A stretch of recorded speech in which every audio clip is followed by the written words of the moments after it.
quiero que tengas esta pregunta en tu mente durante todo este mensaje. Y es esta: ¿por qué confío en Dios? ¿Por qué confío en Dios? Quiero que empieces a pensar y responderte a ti mismo: ¿por qué confías en Dios? ¿Qué es lo que te hace confiar en Dios? Y cuando vemos la primera de Pedro, surge algo muy interesante. Roma era el imperio dominante, ¿ok? Y gobernaba sobre muchas naciones. El César estaba gobernando sobre todos. La semana pasada empezamos a hablar sobre las autoridades, ¿se acuerdan? Y veíamos cómo las autoridades, cómo Pedro decía que sometámonos o que respetemos nuestras autoridades. Y ten esta idea, era la idea de Roma. Había muchos gentiles, Pedro le escribe a los gentiles, y estas personas que no son judías, ¿ok? Y había muchos que estaban casados con ciudadanos romanos que se habían convertido al evangelio, ¿ok? Y habían esclavos que se convirtieron al evangelio, pero sus jefes eran romanos, ¿ok? Habían esposas que se convirtieron al evangelio, pero sus esposos eran romanos, tenían sus creencias, su forma de ver las cosas. Y de hecho el romano miraba a la mujer por debajo. Por eso cuando Pedro dice al esposo de que no la trates a ella por ser débil, entonces por eso Pedro habla sobre eso y decir: no es que sea débil, es que hay cosas que tú debes hacer y cosas que ella debe hacer. Todos tenemos un rol diferente. Okay. Y Pedro empieza a atacar esas cosas y decir: ¿sabes qué? Sí va a haber persecución, sí va a haber cosas difíciles como cristianos, sí va a haber sufrimiento. Y en medio de ese sufrimiento, él continúa y empieza a decir: esposos, compórtense así, y a los demás cristianos, compórtense de esta manera en medio de este sufrimiento, en medio de este imperio que está sobre nosotros. Y llega el versículo o el texto que vamos a trabajar hoy, que empieza del capítulo 3, del verso 13 hasta el 22. Y mira lo que empieza a decir: ahora bien, ¿quién querrá hacerles daño si ustedes están deseosos de hacer el bien? Fíjate bien, durante todo el libro, la idea ha sido esta: haz el bien. Compórtate bien, sé un ejemplo. Y él dice: si eres un ejemplo de esto, de cómo vivir para Dios, si eres un ejemplo, ¿por qué te van a perseguir? Si eres un ejemplo en esto, ¿por qué la gente va a molestarte? Dice que tu ejemplo va a cambiar a la gente. Ok, esa es la idea. Lo vimos hace 2 semanas, la semana pasada también lo vimos. La misma idea de que tu comportamiento va a hacer una diferencia, de que somos pueblo elegido, nación santa, para hablar de Jesús a las naciones. Y que necesitamos tener un comportamiento que manifieste eso, que refleje eso de quién es Jesús en nuestras vidas. Y es algo que necesitamos enfocarnos en eso y pensar en esa manera. Decía: ahora bien, ¿quién querrá hacerles daño si ustedes están deseosos de hacer el bien? Pero aún, si sufren por hacer lo correcto, Dios va a recompensarlos. Así que no se preocupen, ni tengan miedo a las amenazas. Fíjate bien, dice: no se preocupen, porque era la persecución. Dice: ahora, ¿quién les va a hacer daño si ustedes están haciendo el bien? Pero dice: pero aún si sufren por hacer lo correcto, Dios va a recompensarlos. Así que no se preocupen ni tengan miedo por las amenazas. Y esta es la parte del cristianismo que la gente no quiere hablar. Porque vendemos un cristianismo de que todo te va a ir bien en la vida. Es que soy victorioso. Varón de Dios, victorioso. Y todas esas cosas que empezamos a decir: estoy en victoria. Estamos en victoria porque Él pagó el precio por nosotros. ¿Se me explico? Pero aún así Él nos advirtió que íbamos a ser perseguidos por causa de Él. ¿Sí me explico? El sufrimiento es algo que nos va a pasar, especialmente si quieres decir ser cristiano. Y quizás no es la promoción de cristianismo que queremos dar, pero el ser cristiano es contra la corriente. ¿Han visto el pececito? El símbolo de Isoye se llama. Es un pez que no está en esta dirección, sino está puesto, debería ponerse en esta dirección. ¿Ok? Debería ir la cara hacia la izquierda y no a la derecha. ¿Saben por qué? Porque significa un pez nadando en contra de la corriente. Y el pez de Isoye, ese símbolo nació en los primeros cristianos. ¿Ok? Y ¿sabes por qué nació? Porque era la forma de ellos identificar quiénes eran cristianos o no. Ahora vemos varios pececitos detrás de carros y no parecieran que fueran cristianos como manejan.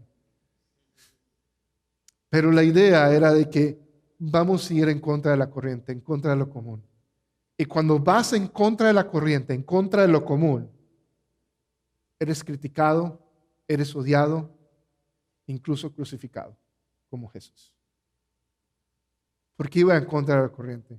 Porque no aceptaban filosofías que no eran bíblicas. Como hoy día hay muchas ideologías de género. Son filosofías que no son bíblicas. Y necesitamos ir en contra de la corriente.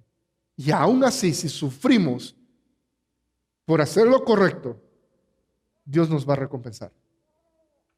Fíjate en esa idea. Verso 15. En cambio, adoren a Cristo como el Señor de su vida. Y si alguien les pregunta acerca de la esperanza cristiana que tienen, siempre estén preparados para dar una explicación. Pero háganlo con humildad y respeto.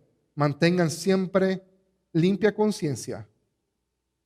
Entonces, si la gente habla en contra de ustedes, será avergonzada al ver la vida recta que llevan, porque pertenecen a Cristo. Este versículo es muy famoso. 1 Pedro 3:15. ¿Ok? Y lo citan mucho. Si has crecido en el Evangelio, has ido a clases de escuela dominical y eso, lo citan mucho cuando quieren hablar de un término que se llama apologética. Apologética es el estudio de la defensa de la fe. ¿Ok? Y la gente cuando quiere probar de que Dios existe a otros, entonces usa este versículo porque se ha usado eso. Estés listo para dar defensa de tu fe. En la Reina Valera dice de esa manera: estés preparado para dar defensa de tu fe.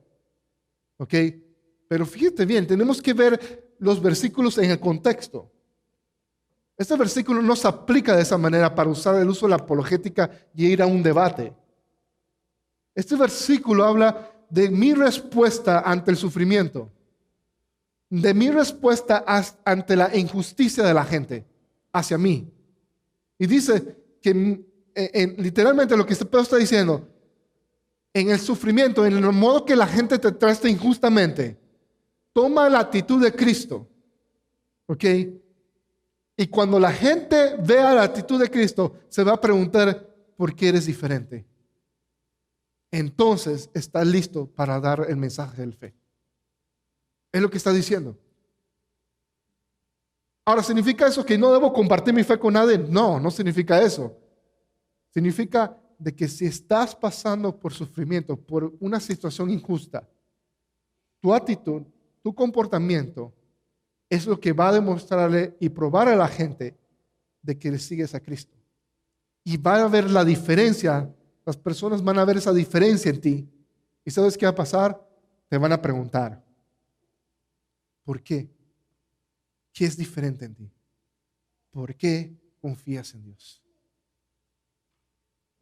Y debes estar listo para dar esa respuesta. Te pregunto nuevamente hoy, ¿por qué confías en Dios? ¿Qué es lo que te hace confiar en Dios? ¿Cuáles son tus razones por confiar en Dios? Porque si no puedes responder a esa respuesta, sino a esa pregunta, entonces, ¿cuál es tu fundamento? ¿Dónde está cimentada tu fe? ¿Quién es Cristo en tu vida?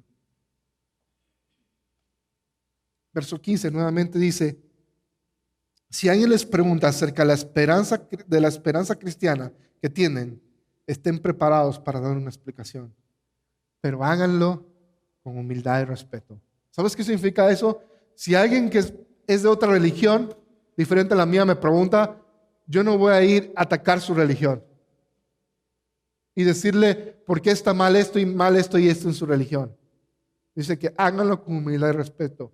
Háblale de quién es Jesús en tu vida. Háblale de quién es Jesús en tu vida. ¿Qué significa eso? De hablarle de quién es Jesús en mi vida. Háblale de que, ¿sabes qué? No soy perfecto. He fallado muchas veces, pero aún así he podido ir con Él y me acepta. Háblale de que quizás tú veas que manejo bien esta situación, pero todos los días en mi casa voy llorando por la forma como me tratan. Pero aún así decido perdonar a cada persona. Esa es la actitud de Cristo. Comparte quién es Él. Y comparte esto, porque este es el asunto. El darle explicación a la gente acerca de quién es Jesús en nuestras vidas no es invitar a alguien a la iglesia. Y te lo digo, dejemos de evangelizar a la gente invitándola a la iglesia y empecemos a presentar a Cristo a la gente. ¿Qué significa eso? En vez de decirle, hey, ven, acompáñame a la iglesia, háblale de Cristo a esa persona. Pero no sé cómo. ¿Por qué confías en Dios? Responde a esa pregunta. Dile a la gente, ¿por qué confías en Dios? Deja de invitarlos. Preséntale a Cristo y cuando digan sí, lo quiero en mi vida, invítalos a la iglesia. ¿Sí me explico? Ese es el evangelismo. No es invitar gente a la iglesia, porque siempre decimos, pues es que ya lo invité a la iglesia, ¿les hablaste de Jesús? No, pero es que cuando venga a la iglesia va a escuchar. No, así no funciona. En nuestro trabajo, individualmente, hablar de Jesús a las personas. Aquí los domingos es para edificar el cuerpo de Cristo. Es para ayudar y hacer crecer a la gente que ya es parte de la familia de Dios. Y aún así, si viene alguien y recibe a Cristo aquí hoy, está bien. Pero esa no es nuestra meta los domingos. Nuestra meta los domingos es celebrar quién es Jesús en nuestras vidas. Por eso cantamos y alabamos. Por eso tenemos un mensaje para nosotros crecer. Pero es nuestra responsabilidad ir afuera y compartir. Pero mucho tiene que ver en cómo nos comportamos. Si yo me la paso chismeando y hablando mal de la gente, o no quiero saber de nadie y no quiero gente alrededor mía, ¿sabes qué la gente va a decir? Man, no hay validez en ese Dios. Veía un comercial, una promoción de una nueva serie y es una serie de entrevistas y hablaban sobre el aborto. Y una persona dijo, el problema del aborto nunca se va a resolver hasta que la iglesia salga de este tema. ¿Y sabes por qué?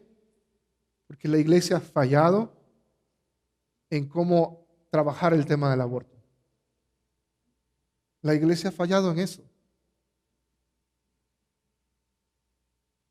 Porque hemos perdido credibilidad. En medio de la pandemia, se prohibió a muchas iglesias reunirse. Y unas iglesias desafiaron la autoridad que es puesta por Dios y decidieron reunirse. Y muchas de esas iglesias se infectaron todos. Varias de esas iglesias. En Florida, en California, en diferentes partes del país. ¿Crees que ahora la iglesia tiene autoridad para hablar en medio de la pandemia? ¿Se me explico? Y es lo que está diciendo Pedro. Cuando nos sometemos a nuestras autoridades, a pesar del sufrimiento, a pesar de la justicia, nuestra actitud que habla de Cristo nos va a dar oportunidad de ser luz a la gente. Y si andamos como rebeldes diciendo, no, es que Dios me cuida, Dios me sana, que Dios esto, ¿sabes qué?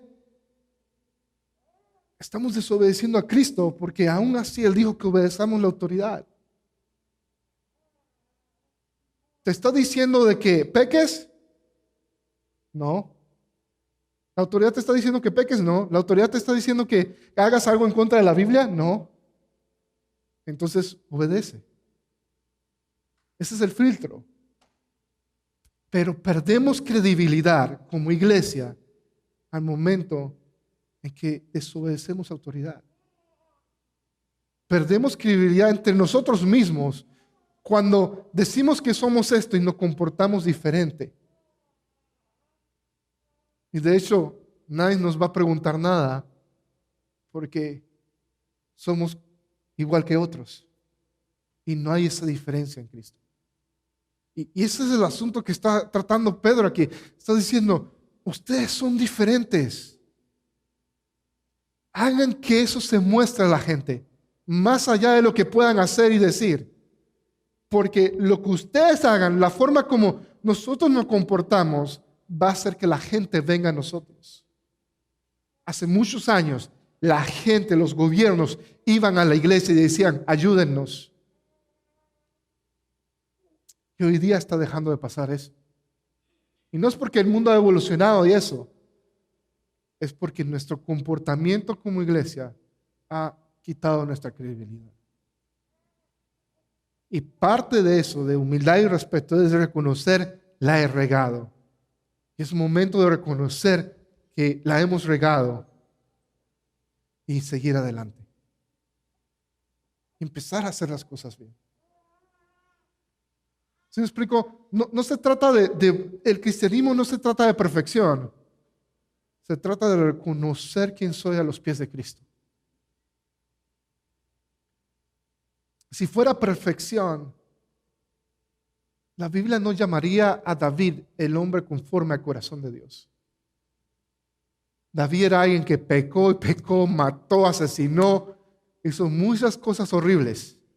Y aún así la Biblia reconoce a David como el hombre conforme al corazón de Dios. ¿Por qué? Porque él sabía ir a los pies de Dios y arrepentirse. Y arrepentimiento significa ir en otra dirección, cambiar. Y es lo que nuestra vida debe estar ahí. Necesitamos estar listos para responder por qué confiamos en Cristo. Pero la gente nos va a preguntar, es por cómo estamos viviendo, por qué confiamos en Él. Verso 16, pero háganlo con humildad y respeto. No ataques a las personas, porque creen o piensan diferente de ti. Háblales de quién es Él en tu vida.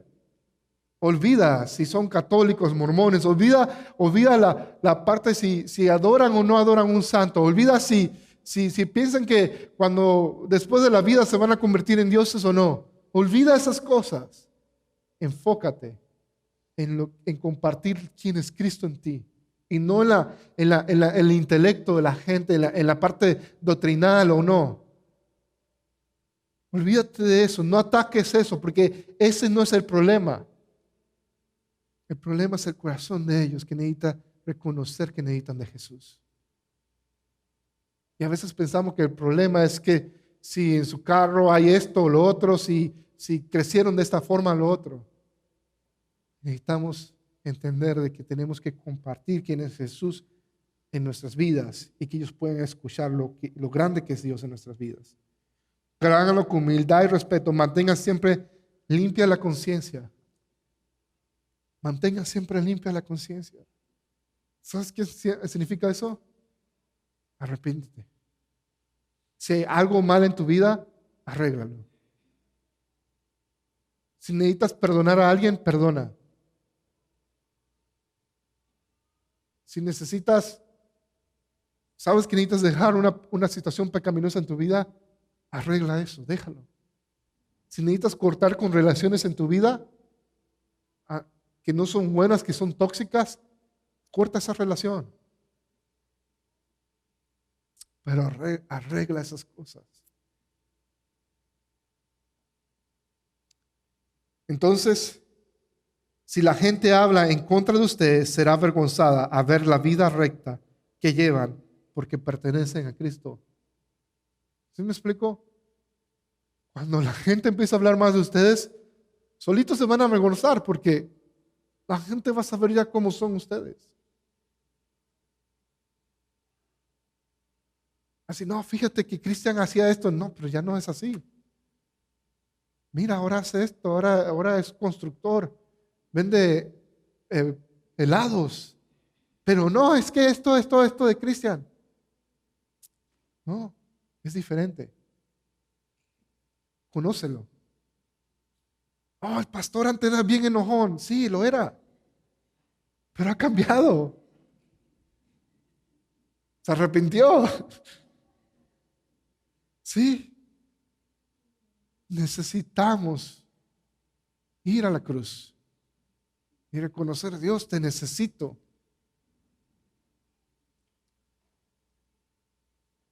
Recuerden que es mejor sufrir por hacer el bien, y si eso es lo que Dios quiere, que sufrir por hacer el mal. Eso es mejor, sufrir por hacer el bien que sufrir por hacer el mal. Y ese es el propósito. Dice que Cristo sufrió por nuestros pecados una sola vez y para siempre. Él nunca pecó, en cambio, murió por los pecadores para llevarlos a salvo con Dios. Sufrió la muerte física, pero volvió a la vida en el Espíritu. Cristo murió por nuestros pecados. Cristo murió por tu pecado, por mi pecado, por aquellas cosas que hacemos mal. Él murió y Él pagó el precio en la cruz por eso. Y lo hizo una vez y para siempre. Él nunca pecó, en cambio murió por nosotros para que podamos ser salvos. Él murió para que podamos ser salvos. Resucitó para que podamos tener vida eterna. Dice el verso 19 que por lo tanto fue a predicarles a los espíritus encarcelados, esos que desobedecían a Dios hace mucho tiempo, cuando Dios esperaba con paciencia mientras que Noé construía el arca. Solo 8 personas se salvaron de morir ahogadas en ese terrible diluvio. El agua del diluvio simboliza el bautismo, que ahora los salva a ustedes, no por quitarles la suciedad del cuerpo, sino porque responden a Dios con una conciencia limpia y es eficaz por la resurrección de Cristo. Ahora que Cristo ha ido al cielo, Él está sentado en el lugar de honor, al lado de Dios, y todos los ángeles y autoridades y poderes aceptan su autoridad. Todo acepta la autoridad de Cristo, porque está sentado en lugar de honor a la diestra del Padre. Pero fíjate bien, menciona el bautismo. ¿Por qué es tan importante el bautismo en nuestra vida como cristianos?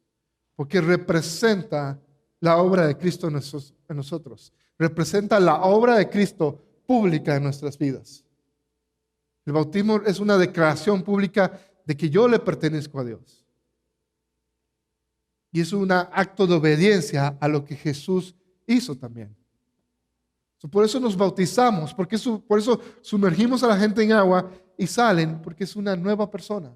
Ese simbolismo de declarar que una nueva persona. Y es lo que Pedro está diciendo, ustedes son gente nueva. Somos gente nueva. Entonces, vivamos como gente nueva. Si no te has bautizado aún, quiero invitarte a que te bautices. Lo podemos hacer hoy. Tenemos el bautismal listo en el edificio de al lado. Lo podemos hacer la otra semana. Nada más nos dices. Pero recuerda, mira lo que dice. Este bautismo no es para limpiar sus cuerpos, aunque a algunos les recomiendo mejor báñense antes de bautizarse. No queremos que esa agua se haga negra. Pero este bautismo representa de que, ¿sabes qué? Estás dejando todo atrás y que te enfocas a Él. Simplemente es eso. El bautismo no significa que te vas a comprometer más o que vas a ser mejor cristiano. Eso no significa el bautismo. Muchas personas piensan eso y eso es totalmente falso y erróneo y no es bíblico. El bautismo representa de que yo estoy reconociendo de que Jesús es el Señor de mi vida, por eso me voy a bautizar y voy a vivir para Él. Es la parte simbólica de recibir a Jesús en mi vida. Pero es un acto de obediencia. Es una práctica que hemos visto de los apóstoles, de Jesús, que debemos hacer. Es como cuando eres parte de un club y firmas el papel y eso. Es eso. Es firmar el papel. Y eso es lo que simboliza el bautismo. Simboliza decir yo pertenezco a Cristo. Y creo que muchas personas no entienden eso y piensan que para bautizarte tienes que tomar un curso o tienes que tener estas cosas. Y no, hay mucha gente que fue bautizada. Felipe tiene un encuentro con un eunuco, creo que era, en un camino, y él estaba leyendo las escrituras y no las entendía. Él le muestra las escrituras y él luego le pregunta, ¿qué debo hacer para ser salvo? Y le dice, tienes que reconocer a Jesús y bautizarte. Y dijo, pues allá hay agua, ¿quién pide que yo me bautice? ¿Cuál fue la clase que tomó? Dios me dijo, no se necesita una clase de bautismo. Se necesita reconocer quién es Jesús en mi vida. Y en el momento que yo reconozco a Jesús en mi vida, necesitamos bautizarnos.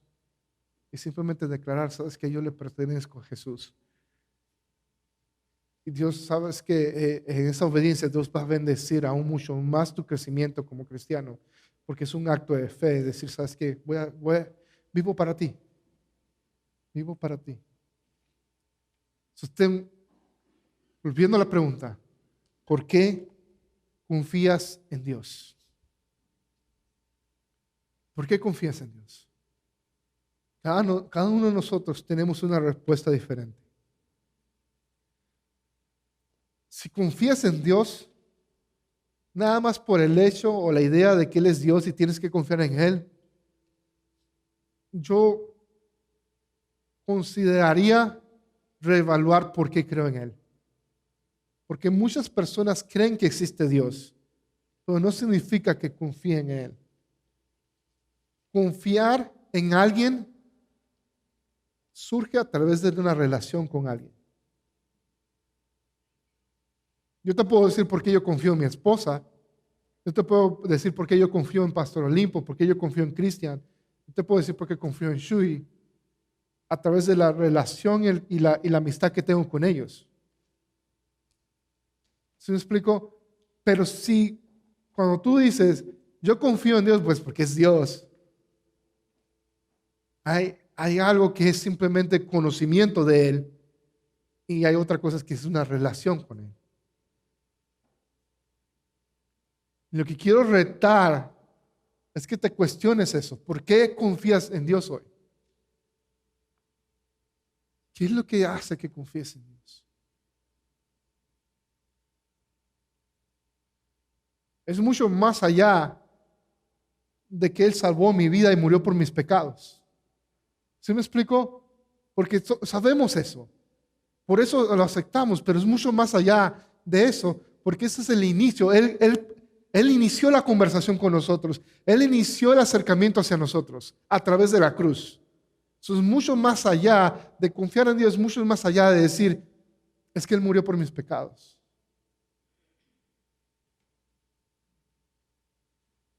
Yo no puedo decir, yo confío en mi esposa porque estoy casado con ella. Es mucho más allá. Mi confianza hacia mi esposa va mucho más allá de tener un anillo o unos votos de matrimonio. Habla de conversaciones, habla de vivencias, de momentos buenos y difíciles en nuestras vidas. Habla de eso. Y es mucho más allá de eso. ¿Por qué confías en Dios? Debe ser mucho más allá de lo que ha hecho en la cruz por nosotros. Y esa es la respuesta que muchos aquí en nuestra ciudad, en tu ciudad, necesitan escuchar. Ellos necesitan lo que es mucho más allá de la cruz. No por decir, no diciendo de que la cruz es menos. La cruz es el inicio. Necesitan saber acerca de la cruz. Pero necesitan la evidencia de lo que Él ha hecho y está haciendo en tu vida.